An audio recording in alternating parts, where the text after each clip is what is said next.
bon matin Facebook. J'espère que vous allez bien. Donc, on se retrouve pour notre 6e live de la semaine pour parler du thème au niveau des défis relationnels. Donc, aujourd'hui, on va aborder le thème de l'argent. Est-ce que vous vivez ça, vous, des défis relationnels en lien avec l'argent? Est-ce que c'est tabou? Est-ce que ça amène des conflits dans votre relation de couple, au sein du ménage, au sein de la famille? Est-ce qu'il y a, par exemple, un impact au niveau de la sécurité financière, de l'équilibre au niveau du couple? Donc, quand vous êtes là, saluez-moi. Aujourd'hui, on va évidemment aller un peu plus loin dans ce sujet-là. On va observer qu'est-ce que ça génère comme défi, qu'est-ce que ça crée au sein du couple comme dommage, puis évidemment rester jusqu'à la fin parce que je vais vous enseigner un outil simple que vous pouvez intégrer au sein de votre relation pour vous accompagner à travers ces challenges-là. Et là, c'est la fin de semaine, je suis à la maison, donc vous allez peut-être voir passer les enfants en background pendant que je fais le live, donc voilà, alors vous ferez attention les amis en circulant. Alors je baisse ça tranquillement. Quand vous êtes là, dites-moi bonjour. Puis ceux qui me réécoutent en replay, merci de m'indiquer en commentaire quand vous allez être là. Et je vous rappelle encore une fois que je vous offre 2 super cadeaux avec cette approche de la Saint-Valentin pour amplifier vos relations, pour augmenter cette connexion dans votre couple et également amplifier le feu. Alors, j'ai créé 2 e-books vraiment spéciaux pour ça. Donc, un pour aller travailler au niveau de l'intimité et la connexion à travers 5 outils concrets. Et un autre où je vous ai fait un des outils que j'adore utiliser en hypnose, qui selon moi est une clé fondamentale pour les challenges relationnels. C'est évidemment un résumé des 5 principales blessures de l'âme, ainsi que ce que ça crée et génère au niveau des comportements inconscients, afin que vous puissiez vous observer et mieux comprendre les blessures que vous portez, peut-être, qui se répètent d'une situation à l'autre ou d'un schéma à l'autre. Alors, Jean, je débute. Alors, vous me confirmerez si le son est bon, si vous m'entendez bien quand vous arrivez. Donc, je commence avec cette première question. Alors, celle qui va être, est-ce que vous avez des tensions reliées à l'argent dans votre couple? Et en seconde question, j'aimerais que vous posiez cette question-ci. Est-ce que vous ou l'un de vos partenaires, évidemment, dépendamment de si vous êtes en relation ou je rappelle aussi que ce processus-là accompagne également les gens célibataires en ce moment. Alors, est-ce que vous êtes plus dépensier? Est-ce que vous êtes plus économe dans votre profil au niveau des finances? Et quand vous vous observez, vous, par rapport à votre partenaire ou peut-être ceux que vous avez eus dans des situations passées, dans les autres relations, vous vous situez comment? Qui avait tendance à être plus dans un, plus dans l'autre, sachant qu'il peut très bien avoir un équilibre financier et je vous le souhaite. Par contre, c'est fréquent, quand je vous parlais de polarité puis de complémentarité, qu'on va avoir sans nécessairement avoir des opposés extrêmes, mais on peut avoir certains opposés au sein d'une relation. Évidemment, c'est une question de complémentarité et c'est souvent au sein d'un couple qu'un équilibre s'installe. Donc, répondez-moi si ça vous parle. En tout cas, moi, je lève ma main puis je suis pas gênée de le dire. L'aspect financier, il y a énormément de tabous. J'ai réalisé ça au fil du temps. Quand tu es longtemps dans une même relation puis il y a certaines habitudes puis qui se sont installées, puis qu'au fil du temps, il y a une séparation que tu reprends de nouveau au sein d'une relation de couple nouvelle, je me suis aperçue que sur le plan financier, c'était fréquent qu'il y avait des tabous. Donc, moi, je l'ai vécu. C'est un sujet qui revient très souvent en consultation quand les gens viennent me voir en hypnose. Donc, que ce sont des enjeux de discorde. Alors, je continue d'aller voir si j'ai des gens qui sont là avec moi. Faites-moi un pouce, faites-moi un like pour me confirmer que ça fonctionne bien. Et je poursuis avec les fameux dommages. Ces comportements-là, qu'est-ce que ça génère selon vous? Puis d'où ça peut provenir? Encore une fois, on prend 2 personnes, 2 individus qui peut-être n'ont pas eu le même bagage, le même historique, n'arrivent peut-être pas du même endroit. Donc, il peut y avoir 2 versions, 2 visions différentes liées à l'argent. Évidemment, ça se peut qu'il y ait un partenaire qui a un profil plus prudent, plus sécure, alors qu'il peut y avoir l'un des 2 partenaires, dans certains cas, qui est plus spontané, qui va être peut-être plus tenté à aller vers la dépense. Et ça peut dépendre des sphères de vie, évidemment. Il y en a que c'est peut-être dans la sphère, par exemple, familiale, d'autres plus personnelle, d'autres plus au niveau des loisirs, d'autres peut-être plus qu'au niveau matériel. Ils ont un grand besoin de dépenses. Donc là, si des fois vous vous rendez compte que vous avez des enjeux là, de dépendance compulsive, on pourra toujours en discuter ensemble. Ce sont également des sujets d'accompagnement en hypnose où j'accompagne les gens qui ont certains comportements au niveau financier, parce que ça aussi, rappelez-vous que ça peut très bien venir de mécanismes inconscients et de ce que vous portez comme bagage familial au sein de votre éducation. Donc, c'est possible qu'il y ait des conflits familiaux liés à l'argent. Donc, ça, évidemment, c'est des comportements qui se travaillent au niveau de la psyché. Donc, ça peut arriver qu'il y ait, par exemple, un partenaire qui considère que l'argent va être une source de sécurité, alors que pour l'autre partenaire, ça pourrait être comme plus un outil pour profiter de l'instant présent, profiter des plaisirs de la vie. Donc, toutes les conceptions et les croyances liées à la part financière peuvent être très diverses. Alors, moi, je vous invite aujourd'hui à vous poser ces différentes questions-là. Quelles sont mes propres croyances limitantes liées à l'argent? Du genre, est-ce qu'il faut que je travaille dur pour gagner de l'argent? Est-ce que finalement, c'est juste les gens intelligents qui ont une formation, une éducation et des diplômes qui peuvent réussir? Est-ce que finalement, moi, je ne suis pas légitime ou j'ai pas le droit d'avoir de l'argent? Ou est-ce que l'argent, ça fait pas le bonheur? Je vous donne des pistes ici parce que ça fait partie souvent des thèmes que j'entends fréquemment. Ensuite de ça, bien évidemment, ça peut créer des tensions, je vous expliquais tout à l'heure. Si, par exemple, il y en a un des deux partenaires qui a tendance à être beaucoup plus contrôlant face à l'argent qui entre, qui sort. Des fois, il y en a un qui calcule plus le budget que l'autre.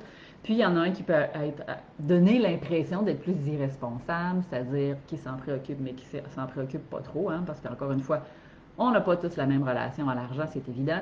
Ça peut aussi générer des tensions au sein du couple. Donc, ça va être important de désamorcer ces différents tabous et ces différentes croyances en cours de route dans votre partenariat en couple. Parce qu'on a beau se dire que si l'argent transforme ou transforme pas le monde, elle est quand même un moyen, donc une énergie viable pour vous permettre d'œuvrer, de poser des actions, d'acheter des choses, évidemment, de voyager, d'épargner. Tout ça est possible. Donc, vous pourrez aller observer votre tendance à vous. Donc, est-ce qu'il y a des tensions au sein de ta relation et est-ce qu'il y a des sujets qui sont tabous que vous n'arrivez pas à discuter? Fait que ça, c'était le premier point au niveau des comportements puis des défis. Autre élément que je veux aborder avec vous, donc continuez de me saluer quand vous êtes là. La charge financière inégale.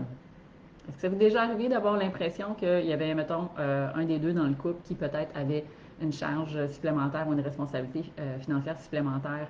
Évidemment, ça dépend du type d'emploi, ça dépend du revenu, ça dépend peut-être de vos choix à vous, évidemment, en tant que partenaire, en couple et en famille. Peut-être que vous avez décidé finalement que celui qui avait le plus grand salaire allait travailler un peu plus, que celui qui avait le moins grand salaire allait peut-être être un peu plus à la maison si vous avez des enfants. Donc, chaque réalité est très différente. Et il y a des gens qui gèrent très bien leur budget, c'est chacun le portefeuille, chacun gère son argent, chacun de son côté. Pour d'autres, c'est évidemment, il peut y avoir un compte conjoint où il y a certaines dépenses qui sont payées ensemble. Est-ce que c'est 50-50 automatiquement pour vous au niveau des dépenses? Est-ce que celui qui a le plus grand salaire va couvrir plus grand? Comment vous gérez ça, en fait? Moi, c'est toutes des questions que je vous amène à réflexion aujourd'hui parce qu'étant donné que c'est un sujet qui est souvent tabou, ils font partie, rappelez-vous de mon premier, deuxième live quand je vous parlais des non-dits, ça fait partie des activateurs, ces thèmes-là, qui peuvent faire en sorte qu'il y ait de l'accumulation, des frustrations. Donc, ça va demander évidemment beaucoup de bienveillance et de transparence l'un envers l'autre pour discuter de ces éléments-là. Donc, ça peut créer et venir déclencher la fameuse blessure d'injustice, donc s'il y a un déséquilibre dans les répartitions des dépenses. C'est sûr que s'il y en a un, il a toujours l'air d'avoir un plus gros salaire puis il profite hop de la vie, alors que l'autre, finalement, il a des moyens plus restreints puis il a le sentiment qu'il est toujours mis de côté parce que lui ne peut pas faire les sorties, les activités. Ça se pourrait que ça génère un peu de frustration à certains moments. Évidemment, tout est une question de choix. Alors, vous pourrez prendre le temps de discuter de tout ça ensemble. Puis pour les blessures que ça déclenche dans le couple, hein, rappelez-vous que j'ai un e-book que j'ai fait qui va vraiment vous aider à aller travailler puis explorer les blessures qui peuvent générer ces conflits. Les blessures dans l'inconscient de ce type-là, ce qu'ils viennent faire finalement, c'est que ça devient comme des programmes de fond qui vont faire en sorte qu'il va y avoir plein de comportements qui vont être influencés en fonction de cette blessure-là, qui très souvent part de l'enfance et remonte à il y a très longtemps. Donc, vous n'êtes pas toujours conscient que c'est ce qui est là. Mais quand c'est déclenché, c'est à la fois inconfortable, c'est souffrant, ça fait mal, puis on ne se gère pas parce que l'inconscient de maturité émotionnelle de 0-7 ans à peu près, fait que on n'est pas toujours très logique dans ce qu'on dit, dans ce qu'on fait, qu'on n'est pas capable de s'observer, puis qu'on est juste dans la blessure qui est déclenchée. Et bon, alors je continue. Merci, merci Marie d'être là. Toujours un plaisir pour moi de te voir, ma chère. Très heureuse que tu sois avec moi ce matin. Et je sais que les blessures de l'âme, t'en connais tout un créneau. Alors, tu pourras m'écrire si toi, il y en a une qui se déclenche dans la part financière. Ah, on en a tous une qui a tendance à être plus active que l'autre. Alors, je parle du second thème, le manque de transparence financière. Ça, pour vrai, j'ai vécu ça dans des relations précédentes et c'était clairement une source de conflit. Parce que ce que j'avais réalisé au fil du temps, sans trop vous donner de détails, parce que certains pourraient se reconnaître, c'est que j'avais un partenaire qui, au niveau financier, c'était super génial. Lui, il gérait de mieux en mieux son budget. Il y a eu une époque où moi, j'ai eu à faire une transition quand je me suis séparée parce que j'étais celle qui avait un salaire qui était plus élevé que mon partenaire à une certaine époque. Puis dans ma relation actuelle, c'est l'inverse. Donc pour moi, ça a déclenché certains enjeux. On va dire que mon masculin sacré, un peu coincé dans l'ego, dans l'orgueil, d'être dans le pourvoyeur, puis de pouvoir à tous les besoins, puis la sécurité du foyer, puis de la famille, a pris une débarque et aussi en se lançant en affaires, c'est une autre réalité évidemment dans les premières années. Donc, dans ma situation passée, dans une autre relation, j'ai réalisé qu'il y avait bien des petites cachettes. Il y avait des secrets qui se faisaient par rapport à l'argent. C'est-à-dire que j'étais avec quelqu'un qui achetait des choses, des fois à crédit ou en empruntant, sans nécessairement m'en parler. Et je réalisais toujours ça quelques semaines, quelques mois plus tard. Donc, ça finit par gérer, évidemment, à un moment donné, un certain manque de confiance au niveau de la sphère financière, un sentiment des fois de trahison parce que l'autre partenaire faisait un achat majeur sans réellement en parler. Là, tu te dis, ben, c'est correct, c'est son argent, il se l'est payé, mais en même temps, c'est quoi l'impact que ça peut avoir au niveau du budget familial? Donc, ça va être vraiment important si vous êtes du type à vouloir être hop la vie, profiter, vous gâter, vous faire plaisir, d'avoir une entente claire avec votre partenaire sur où vont les fonds, qu'est-ce que ça couvre et comment tout un chacun gère, si nécessaire, son propre budget de son côté au niveau des achats, parce que ça peut créer certaines frustrations. Puis moi, je l'ai vécu pendant que j'avais un partenaire qui, évidemment, ben, payait moins parce que c'était vraiment une entente qu'on avait parce que j'avais un plus gros salaire à l'époque. Il y avait beaucoup de privatisation de mon côté dans tous les petits plaisirs que je pourrais me permettre pour vraiment assurer la sécurité. Et pendant ce temps-là, j'avais un partenaire ben, qui, un peu en cachette, se payait plein d'affaires sur le plan matériel. Puis lui, il est en train de se remplir un garage de toutes sortes de trucs puis d'outils qui un jour peut-être pourraient servir, mais qui finalement, au sein de la famille, à l'heure actuelle, n'étaient pas toujours pertinents. Donc, évidemment, j'ai découvert ça au fil du temps parce que je savais jamais les nouveaux trucs qui apparaissaient jusqu'à ce qu'à un moment donné, je visite le garage et je me rende compte qu'il y avait plein de stocks. Alors, je vous invite à vous poser ces questions. Est-ce que vous avez tendance à vous cacher quand vous faites des achats? Est-ce que si, par exemple, vous planifiez un petit voyage, une sortie, une activité, vous en parlez à votre partenaire par transparence ou si vous n'avez pas tendance à le dire? Et si vous avez genre un petit plaisir coupable, là, on va se le dire, il y en a qui en ont. Là. Moi, j'ai connu des femmes qui avaient des chaussures dans leur garde-robe, là, mais à pu savoir quoi en faire. Donc, c'est correct si c'est ce qui vous fait triper. Par contre, si vous en avez pour une couple de milliers de dollars, il faudra peut-être voir avec le partenaire si c'est votre propre argent ou si c'était celle du couple qui a été mis à bien pour ce projet-là. Alors, allez observer ça. Est-ce qu'il y a des défis? Est-ce qu'il y a des cachettes? Est-ce que la transparence au niveau financier pour vous, c'est important? Donc oui, le sentiment de trahison peut découler de ça. Et les décisions importantes, bien entendu, moi je vous invite à en discuter avec l'autre, plutôt que de parfois faire un achat à cachette, puis finalement ça vous rebondisse dessus. Et les dettes, évidemment, j'en parle ici, les dettes, les engagements, surtout sur le plan commun, ça peut générer beaucoup de stress. Il peut en avoir qui ont tendance, avec un certain défi financier, avec une réalité de salaire, des fois s'endetter.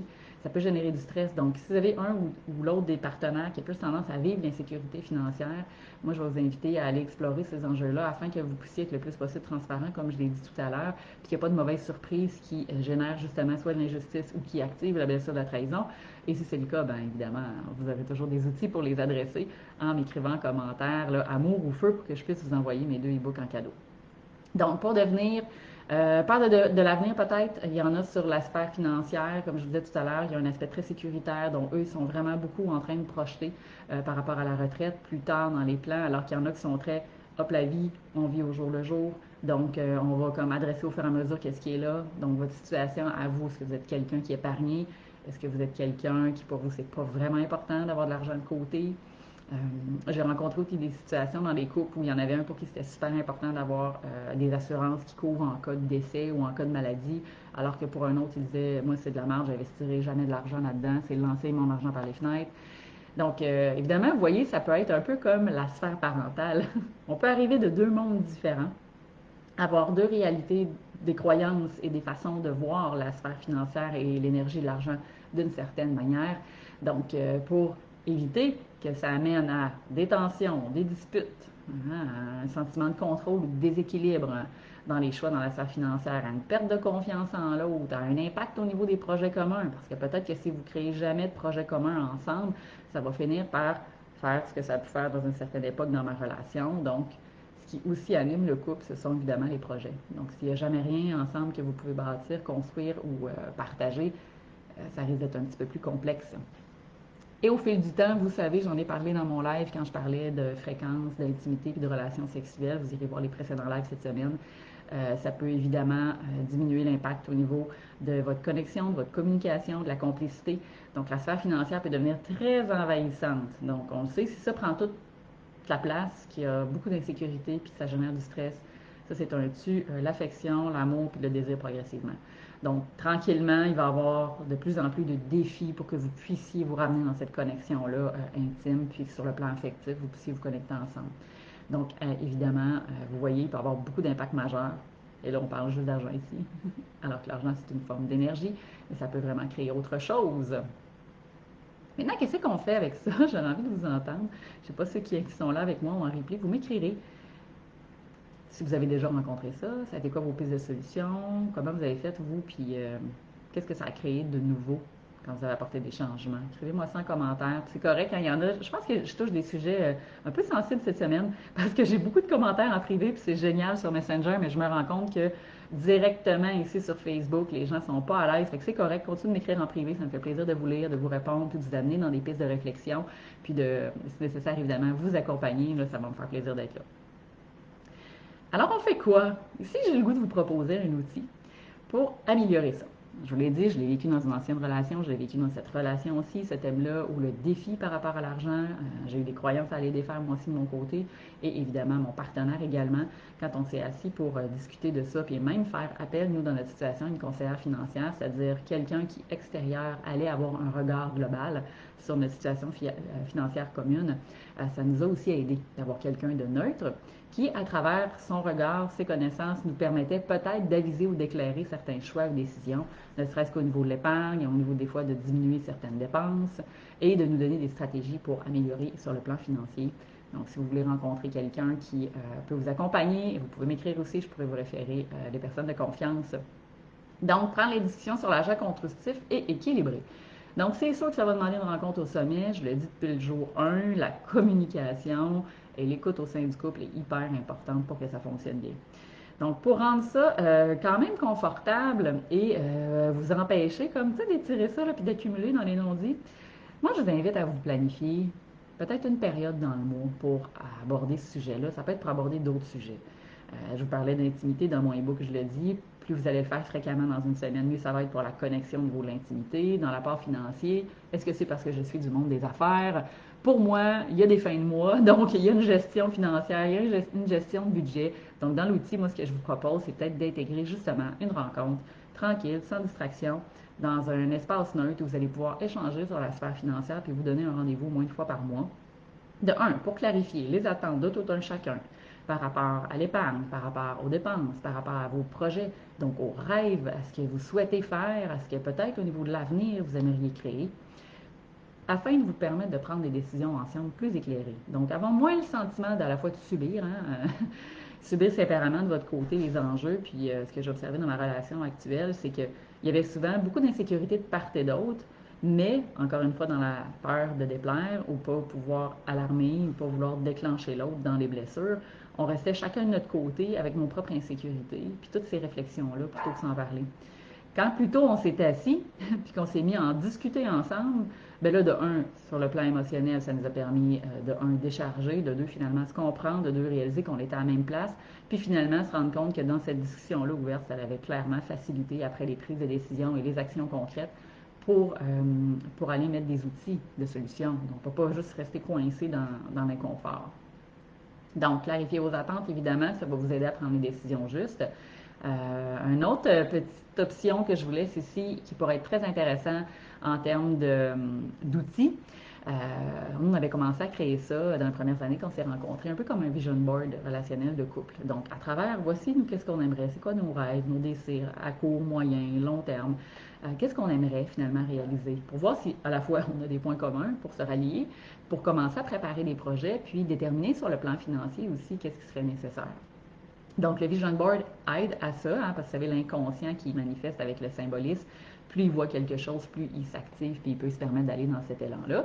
Mais aussi, ça pourrait vous permettre déjà de définir, pour celui ou celle qui a un aspect peut-être plus spontané dans les dépenses, et pour celui qui est plus insécure, un genre de plafond de dépenses libres. Tu sais, mettons, là, à chaque mois, là, c'est quoi la réalité budgétaire qu'on a là, pour se lâcher lousse, afin que tout un chacun se sente en sécurité et en confiance dans cette réalité-là.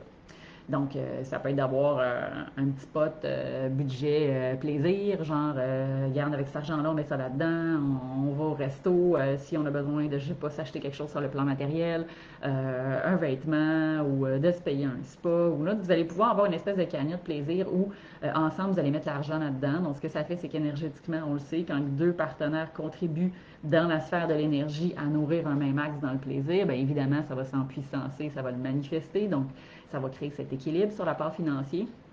Donc, ça peut être un bel aspect et ça peut vous donner un peu un plafond aussi au niveau d'une contrainte ou d'une limite, s'il y en a un des deux qui a tendance à vouloir dépenser plus. C'est la journée que quelqu'un pourra avoir un besoin spécifique, bien, vous pouvez toujours vous rasseoir puis déterminer puis aller voir, ouais, ok, ben regarde, c'est ça le budget qu'il y a là, c'est-tu possible, voici moi ce que j'aurais de besoin, puis là, entre partenaires, prendre la décision. Ça peut arriver qu'il y ait certaines périodes où il y en a un qui assume plus au niveau financier, puis qui peut-être l'autre va je vais dire vibratoirement ou énergétiquement, contribuer d'une autre façon. Hein. Parce que rappelez-vous, l'argent, c'est une énergie.